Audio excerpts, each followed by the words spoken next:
1, 2, 3, 4, 5, 6, 7, 8. 1, 2, 3, 4, 5, 6, 7, 8. Oh look, 8. Let's cover this off. Okay, so that's how it looks like. With, of course, this whole area is filled up and then it goes all around. This is the design I like to use, but here's the problem that's come up. Usually when you have this, you have your wall, it goes around. Yay, wall, oh crap. Yes. What you want to do is you want to make sure that this part here is too high. Okay? Like that. Therefore, that way the mobs, when they come in, they can fall in, but getting out's a lot harder because they have this wall above them, basically not letting them out as much. Because the only way we can really get out with that wall is if you constantly jump, and basically it makes it harder for them to get out. So normally because of that, and you have the water blocks on top of that little wall area there that comes out a bunches like that. And then because you want to save blocks and you don't want to use a ton of cobblestone to help make room and stuff, you have it like this. Like that, right? Okay. If you actually look though, and if you go down,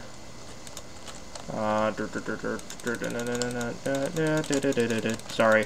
Usually I should probably build the whole one right away. Probably should make this video faster though. But you understand the point of this. Basically this is 3 blocks tall. 1, 2, 3. 1, 2, 3. And because of that, you have this whole area here, which is pretty big. But the problem with it is it's 3 blocks tall. And at the 1.8 update, any space as 3 blocks like this, Enderman can spawn. And basically they can move pretty much any block. I'm pretty sure they can't move like UI, like chests and furnaces and stuff. What I mean pretty sure is I'm pretty sure they can't grab it, but otherwise I'm pretty sure they can, because if you think about it, they can grab like the blocks themselves, and the inventory and the GUI interface becomes unnecessary because you can't get it back anyways in the end. So it's like the block just disappears and you lose all the crap inside it, especially if it's a chest. And that's just sucks. So yeah, that's how that one works, of course. So what you have to do nowadays is, because of this, you gotta do this. Okay. Okay.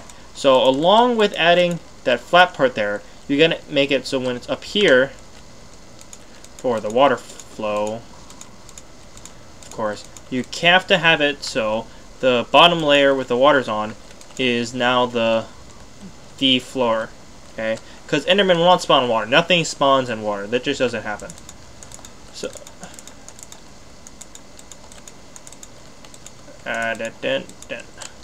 okay. So right now, this is what mob towers need to look like from now on. So this side, like this is wrong, even though it saves so much freaking space. This one is correct, even though it's very. Oh, how do we get back in there? You know, very weird. Because you can't really jump anywhere now. You kind of just fall in. So this is the way it looks now. It's probably... Honestly, I don't really like it that much, but it's better than Enderman popping in. Because if you had the old design, Enderman would spawn in here, be like, la la la la la la, oh look, a block! Bloop, a block. And then suddenly they have holes all over the place. And then the more they spawn, the more holes you get. And eventually, you have your wall here with all your stuff, and then it's like, oh, a block. And then the creeper is just like, ooh, look, daylight, you know. So less spawns are going to spawn in here now. But then you get probably another Enderman no matter what. Oh, look, a block. Oh, look, a block. Oh, look, a block. Hey, look, a giant ass hole in your... Oh, I just swore. Ah, shit, I probably should... Alright, anyways, you have a hole, and the creeper sees you down there, and you're like, oh, look, let's come over here. And then, you know, you explode and everything. So... That's the whole thing with that. By having it 2 blocks tall, Enderman shouldn't spawn in. I'm not 100% sure because they do spawn in the abandoned mine shafts.